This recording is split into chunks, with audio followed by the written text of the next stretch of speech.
Pak Ibu sekalian, kalau di jabatan fungsional, kita punya karir berdasarkan jenjang jabatan. Kalau di jabatan lain bukan jenjang jabatan, tapi pindah jabatan. Contoh misalnya, kalau saya di pelaksana, pelaksana itu saya penelaah, itu nggak akan naik jenjang jabatan saya. Saya kalau mau naik harus pindah jabatan. Tadinya penelaah, jadi analis, gitu loh Pak. Saya tadinya eselon 4, Kasubag, kalau pengen naik jabatan, itu harus pindah jabatan. Jadilah Kabag, gitu loh. Tapi kalau Bu Rita tadi, analis kepegawaian ahli pertama, naik jenjang ke ahli muda. Namanya tetap analis kepegawaian, namanya tetap analis SDM aparatur, gitu loh. Naik ke ahli madya, tetap namanya analis SDM aparatur. Gitu ya, tetap namanya analis SDM aparatur. Tapi kalau saya jadi deputi, saya jabatannya ganti lagi, berarti udah pindah jabatannya, udah mutasi. Nah, itulah kelebihan. Ya, jadi artinya dia tidak berganti-ganti jabatan, tapi dia yang naik itu adalah jenjang jabatan. Nah, dengan jenjang jabatan itu otomatis orang diberikan juga kesempatan bekerja lebih lama. Tapi dari jenjang jabatan ini yang paling penting. Kenapa fungsional itu terbengkalai? Karena tadi penetapan jenjang itu tidak memperhatikan pertama resiko lingkungan. Ya, baik lingkungan kerja maupun lingkungan strategisnya. Kemudian resiko individunya. Ketiga, tingkat kesulitan. Orang ini tidak harus oleh utama, kok oleh madya juga cukup, gitu ya. Terus dia butuh kompetensi yang berbeda dan beban kerja JF. Jadi kalau beban kerjanya tidak terpenuhi, ya nggak bisa. Jadi jangan punya pemikiran bahwa ketika di fungsional saya akan naik terus sampai jenjang ahli utama. Boleh nggak? Boleh. Tapi mempertimbangkan 5 faktor ini, gitu loh Bu Rita. Supaya kita profesional, tidak memaksakan seseorang di jabatan itu, tapi tidak ada tingkat kesulitan untuk jenjang ahli madya. Tidak ada kesulitan untuk jenjang ahli utama. Jadi kita betul-betul punya nilai di situ, ya, punya nilai. Nah, ini juga kelebihannya dari jabatan fungsional karena setiap jenjang itu punya tingkat kompetensi yang berbeda, maka ketika naik jabatan dia harus uji kompetensi, ya, sebagai penjaminan bahwa orang itu layak di sana. Jadi kan ini harkatnya lebih hebat nih, gitu ya. Nah, itu berarti jadi hal yang penting. Tapi ini Bu Rita ya dan teman-teman semua, kami menghapuskan persyaratan uji kompetensi bagi CPNS yang diangkat ke dalam jabatan fungsional. Ya.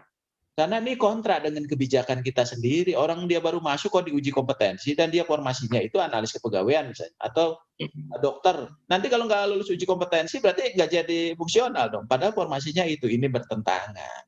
Ya. Makanya kita hapus. Yang harus dimiliki mereka itu adalah kompetensi, pemenuhan kompetensi.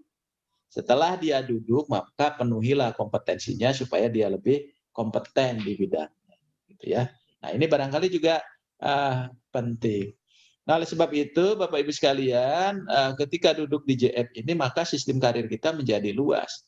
Dan dengan karir JF ini, itu karirnya itu dia tuh akan melekat ke dalam dirinya. Jadi Bu Rita misalnya sekarang ini sudah ahli utama atau ahli madya, kalau pindah ke Menpan ya jabatan fungsionalnya tetap melekat. Mau ke kementerian lainnya masih analis kepegawaian, analis SDM aparatur. Berbeda dengan saya sekarang Asdep. Kalau ke Pemprov Jabar saya nggak jadi Asdep lagi karena jabatan itu melekat di struktur Menpan. Tapi kalau fungsional karena keahliannya melekat ke dalam dirinya. Sehingga ketika pindah ke Menpan, misalnya contohkan tadi Bumia atau Birita ke Menpan, sepanjang fungsinya kepegawaian, ya analis kepegawaiannya bisa dibawa. Kan itu kelebihan, Pak. Jadi kita tidak mulai dari nol. Ya, ketika misalnya saya terkena perampingan organisasi, saya nggak dapat, saya mau ke strukturnya kan dari nol lagi itu. Saya harus ikut seleksi lagi, saya harus macam-macam lagi, saya harus memenuhi syarat lagi dan sebagainya. Nah, oleh sebab itu beda. Jadi kalau misalnya tadi karena CTLN, karena ditugaskan dan sebagainya, dia boleh, kecuali tidak memenuhi syarat jabatan. Tidak memenuhi syarat jabatan itu apa? Dia tidak uji kompetensinya nggak lulus, ya nggak bisa naik. Atau tadinya syaratnya S2, dia masih S1, bisa diberhentikan. Nah, gitu. Jadi dia berhentinya itu bisa tetap di situ, ya. Nah, oleh sebab itu, Bapak Ibu sekalian, Untuk mendukung itu, kami menghapuskan tuh batas usia pengangkatan kembali. Ngapain sih aspek administratif menghalangi orang berkompetisi, berkompetensi, dan berkarir? Keren, Pak. Ya, jadi Bu Rita mau usia berapa saja, ketika diangkat kemana, mau balik lagi kapan aja juga bisa ke fungsionalnya.